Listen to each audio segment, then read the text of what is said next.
तो एपिसोड की स्टार्टिंग में हमें जिम को दिखाया जाता है जिसके अंदर दो लोग आपस में फाइट कर रहे होते हैं और एक बंदा दूसरे से कहता है इस आइटम को छोड़ दो मिस्टर ली, और दूसरा बंदा कहता है इससे पहले मैंने ढूंढा था। और फिर हम देखते हैं उनसे आइटम लेने के लिए और भी लोग आने लगते हैं और फिर हमें एक बंदे को दिखाया जाता है जो जिम के अंदर एंटर हुआ होता है। वो देखता है कि सब लोग इधर से उधर भाग रहे होते हैं। फिर वो उन लोगों से कहता है कि तुम लोग किस चीज को ढूंढ रहे हो। फिर वो बंदा ऊपर की तरफ देखता है कि कोई बंदा लैडर पे चढ़ते हुए दूसरी तरफ जा रहा होता है। ये देखकर नीचे खड़ा लड़का कहता है बहुत खूब, और फिर वो कहता है वो बास्टर्ड बहुत क्रेजी है और मैं इससे हार नहीं सकता। और फिर हम देखते हैं नीचे खड़ा लड़का हल्क के जैसे एक पर एक छलांग मारते हुए उस लैडर पे चढ़ जाता है। और फिर हम देखते हैं उस जिम के स्टेज पे एक नोटिफिकेशन आती है जिसमें लिखा होता है बोनस गेम प्रिपेयरिंग, और जो पहले का गेम था वो अब एंड हो चुका है और जो सबको ब्रेक टाइम मिला होता है वो भी अब एंड हो चुका है और अब बोनस गेम को तैयार किया जा रहा है। और फिर हम देखते हैं बाकी सब लोग भी इस चीज को पढ़ते हैं और फिर हमें कुछ लोगों को दिखाया जाता है जो आर्मर पहने हुए होते हैं और उनके हाथों में भाले और तलवार होती हैं। और फिर हमें एमसी को दिखाया जाता है जो कि एक जगह बैठा होता है और उसके हाथ में 3 वेपन दिखाए जाते हैं जिसे हमारे एमसी ने ढूंढा होता है। और हमें पहले वेपन का नाम बताया जाता है जो कि जापानीज स्वॉर्ड एफ रैंक और 2 हैंडेड होती है, और दूसरे वेपन का नाम bastard sword F rank 2 handed और 1 हैंडेड होती है, और तीसरी स्वॉर्ड का नाम स्टॉक एफ रैंक 1 हैंडेड होती है। और फिर एमसी कहता है पर मुझे कोई आर्मर नहीं मिला लेकिन मैंने हिडन रूल को खोज लिया है। और फिर हमें हिडन रूल के बारे में बताया जाता है जिसे मैं शॉर्ट में बताने की कोशिश करूंगा। तो हमारा पहला rule throne game hidden rule #5, जिसमें जो पहला व्यक्ति अपने आप को किंग बताएगा उसे 5 कारमा पॉइंट मिलेगा और वो जैसा चाहे वैसे उसका यूज कर सकता है। और फिर हमें थ्रोन गेम हिडन रूल #6 दिखाया जाता है जिसमें बताया जाता है कि जो पहले किंग को सर्व करेगा यानी कि उसका सबॉर्डिनेट बनेगा उसे 3 कारमा पॉइंट मिलेगा और वो उसे जैसा चाहे वैसे यूज कर सकता है। और फिर हमें थ्रोन गेम हिडन रूल #7 को दिखाया जाता है जिसमें एक किंग किन्हीं 100 सबॉर्डिनेट को अपने अंडर में ले लेता है तो उसे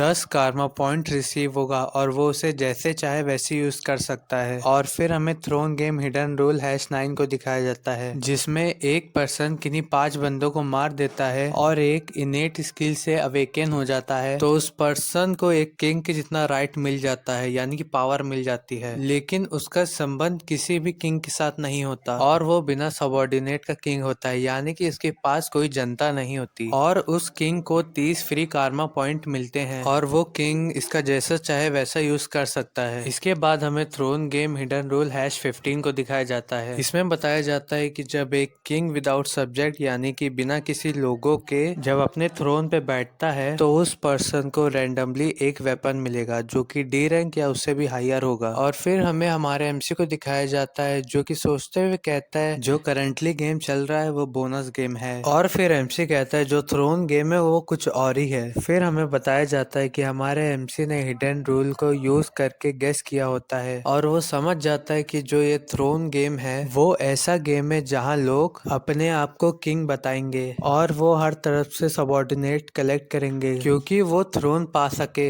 और हमें फिर से थ्रोन गेम हिडन रूल #9 को दिखाया जाता है जिसमें एक पर्सन किन्हीं 5 बंदों को मार देता है और एक इनेट स्किल से अवेकन हो जाता है तो उस पर्सन के पास एक किंग जितना राइट आ जाता है, लेकिन वो बिना किसी सबॉर्डिनेट का किंग बनता है। तो मैं इससे पहले बता चुका हूँ तो इसके बारे में ज्यादा कुछ नहीं कहूंगा। और फिर हमारा एमसीओ को दिखाया जाता है जो कि कहता है इसका रिवार्ड डी रैंक या उससे भी हायर वेपन है, और फिर एमसी कहता है ये काफी है, मुझे इसे पाना ही होगा। और फिर हमें बताया जाता है कि हमारे एमसी ने सोच लिया था कि वो गेम के क्रिएटर्स को दिखाएगा कि उसकी क्या वैल्यू है, और जो उसका रिवार्ड और टाइटल है किंग विदाउट सब्जेक्ट जो अपेयर्ड हुए हैं वो सब डिसेंट से है, लेकिन किंग विदाउट सब्जेक्ट की कंडीशन ये है कि तुम्हें किन्हीं 5 बंदों को मारना होगा और एक इनेट स्किल से अवेकन होना होगा। और फिर हमें हमारे एमसी की इनेट स्किल को दिखाया जाता है जिसका नाम आई ऑफ डिस्टिंक्शन है, और इसकी पावर ये होती है कि आपके प्रति किसी और बंदे की क्या सोच है और जो दूसरे बंदे की आपके प्रति सोच है उन्हें 4 तरीकों में बांटा गया है। और जो पहला है वो है ब्लैक यानी कि हॉस्टाइल इंटेंट, जिसका मतलब है कि वो आपका विरोधी है यानी कि दुश्मन है। और दूसरा है रेड यानी कि वो आपको मारने की इच्छा रखता है। और तीसरा है वाइट यानी कि वो आपके प्रति एक अच्छी भावना को रखता है। और जो चौथा है वो है येलो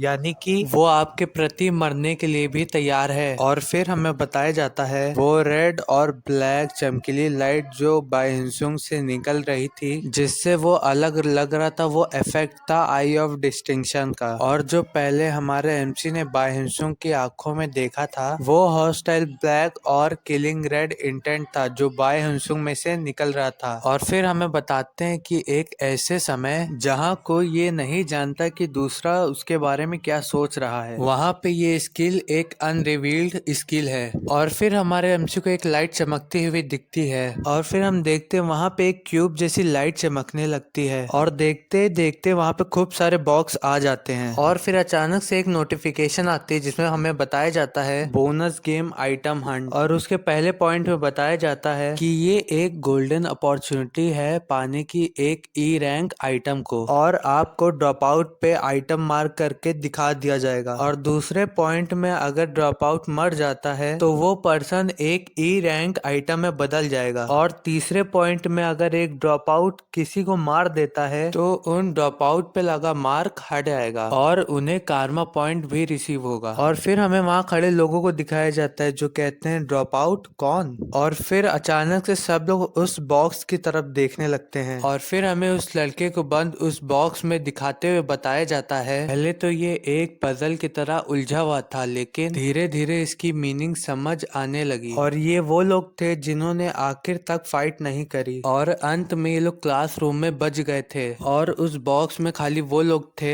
जिन्होंने किसी का भी खून नहीं किया था, और उनमें से एक यून किरीन भी है जो हमारे एमसी की क्लास की है। और फिर हमें एक लड़के को दिखाया जाता है जो अपने हाथ में उस वेपन को लेते हुए कहता है क्या ये अभी तक स्टार्ट नहीं हुआ। इस चीज को देखकर उस बॉक्स में बंद लड़की रोने लगती है। और फिर एक टीचर अपने हाथ को आगे लाते हुए कहते हैं गाइस ये सब सही नहीं है। और फिर वो कहता है टीचर किम ये सब सही नहीं है। और इसके रिप्लाई में टीचर किम कहते हैं यहाँ कौन है जिसने खून नहीं किया हो। और टीचर किम की यह बात सुनकर वो शॉक में पड़ जाता है और अपने सर को नीचे झुका लेता है। फिर हमें एक बंदे को कुल्हाड़ी लिए हुए दिखाया जाता है जो कि कहता है कि तुम सब हाइजीन से दूर हो जाओ। और फिर वो उन दोनों की तरफ कुल्हाड़ी चलाते हुए कहता है अगर तुम लोगों ने एक और कदम आगे बढ़ाया तो मैं तुम्हारे सर को धड़ से अलग कर दूंगा। और फिर अगले सीन में हमें क्लास प्रेसिडेंट जियोंग मिंजी को दिखाया जाता है जो उस आइटम बॉक्स में बंद यून किरीम को देखती है जो कि रोते हुए जियोंग मिंजी का नाम ले रही होती है। और फिर जियोंग मिंजी सोचते हुए कहती है अपनी ताकत से बाहर निकलने की कोशिश करो। और फिर हमें बताया जाता है कि जियोंग मिंजी नफरत करती है कमजोरों से, वो उनसे नफरत करती है जो अपने लिए खड़े नहीं होते। और हमें बताया जाता है क्योंकि वो दर्द में थी, वो बहुत अलग था एक काइंड पर्सन बनने से। वो ऐसा था जैसे कि एक बीमारी होती है। अगर जियोंग मिंजी किसी को अपने सामने मार खाते हुए या बुली होते या रोते हुए देखती थी तो जियोंग मिंजी के जो सीने में दर्द होता था वो उस दर्द को हेट करती थी और वो उन कमजोरों से नफरत करती थी जो उसे इतना सफर कराते थे। और वो लोग अपने खुद के लिए भी खड़े नहीं होते। और ये जियोंग मिंजी की